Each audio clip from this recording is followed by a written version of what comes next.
एक छोटा सा बोर्ड रेहड़ी की छत से लटक रहा था। उस पर मोटे मार्कर से लिखा हुआ था कि घर में कोई नहीं है, मेरी बूढ़ी माँ फालिज जिंदा है। मुझे थोड़ी थोड़ी देर बाद उन्हें खाना और इतनी ही मर्तबा हाजत करानी पड़ती है। अगर आपको जल्दी है तो अपनी मर्जी से फ्रूट तोल लें और पैसे कोने पर रेगजीन के गत्ते के नीचे रख दीजिए। साथ ही रेट भी लिखे हुए हैं, और अगर आपके पास पैसे ना हो तो मेरी तरफ से ले लेना इजाजत है। वल्लाह खैरुर राज़िकीन। इधर उधर देखा, पास पड़े तराजू में 2 किलो सेब तोले, दर्जन केले लिए, शापर में डाले, प्राइस लिस्ट से कीमत देखी, पैसे निकालकर रेहड़ी के फट्टे के गत्ते वाले कोने को उठाया। वहाँ 100, 50 और 10-10 के नोट पड़े हुए थे। मैंने पैसे उसी में रखकर उसे ढक दिया। इधर उधर देखा कि शायद कोई मेरी तरफ मुतवज्जा हो, और शापर उठाकर वापस फ्लेट पर आ गया। इफ्तार के बाद मैं और भाई उधर गए। देखा कि एक बारिश आदमी,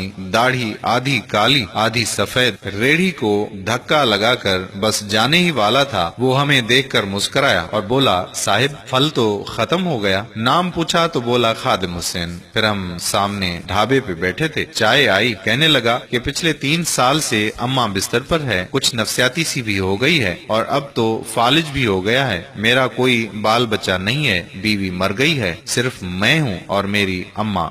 अम्मा की देखभाल करने वाला कोई नहीं, इसलिए मुझे हर वक्त अम्मा का ख्याल रखना पड़ता है। एक दिन मैंने अम्मा के पाँव दबाते हुए बड़ी नरमी से कहा कि अम्मा, तेरी तीमारदारी को तो बड़ा जी करता है, पर जेब में कुछ नहीं और तू मुझे कमरे से हिलने देती नहीं। कहती है तू जाता है तो जी घबराता है। तू ही बता मैं क्या करूं? अब क्या गैब से खाना उतरेगा? ना मैं बनी इसराइल का जना हूँ, ना तू मूसा की माँ है, क्या करूं? ये सुनकर अम्मा ने हांफते कांपते उठने की कोशिश की। मैंने तकिया ऊंचा करके उसको बिठाया, टेक लगवाई। उन्होंने झुर्रियों वाला चेहरा उठाकर अपने कमजोर हाथों का प्याला बनाया और न जाने रब्बुल आलमीन से क्या बात की। फिर बोली, तू रेहड़ी वहीं छोड़कर आया कर, तेरा रिस्क तुझे इसी कमरे में बैठकर मिलेगा। मैंने कहा, अम्मा क्या बात करती है? वहाँ छोड़ आऊंगा तो कोई चोर सब कुछ ले जाएगा। आजकल कौन लिहाज करता है? बिना मालिक के कौन खरीदार आएगा?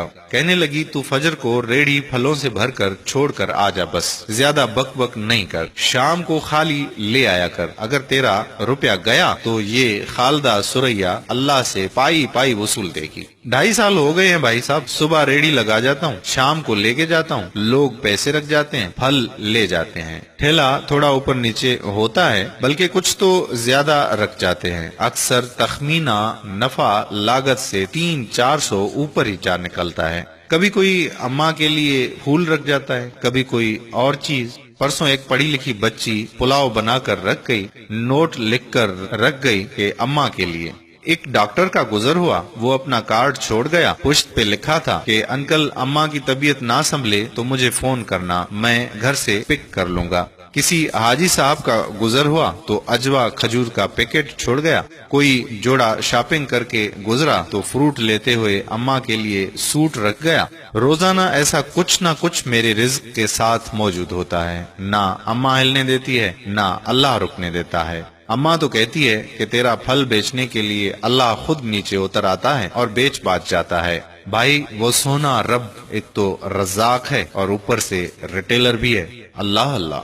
आखिर में मुझे अपने बच्चों से कहना है कि अगर आप फारिग हों और अपने वालिदैन को काम करते देखें तो फौरन उठकर उनकी मदद करें और उन्हें कहें कि अम्मी जान, अब्बा जान, लाइए मैं आपकी मदद करता हूँ। फिर देखें दुनिया और आखिरत की कामयाबियां कैसे तुम्हारे कदम चूमती हैं, इंशाअल्लाह।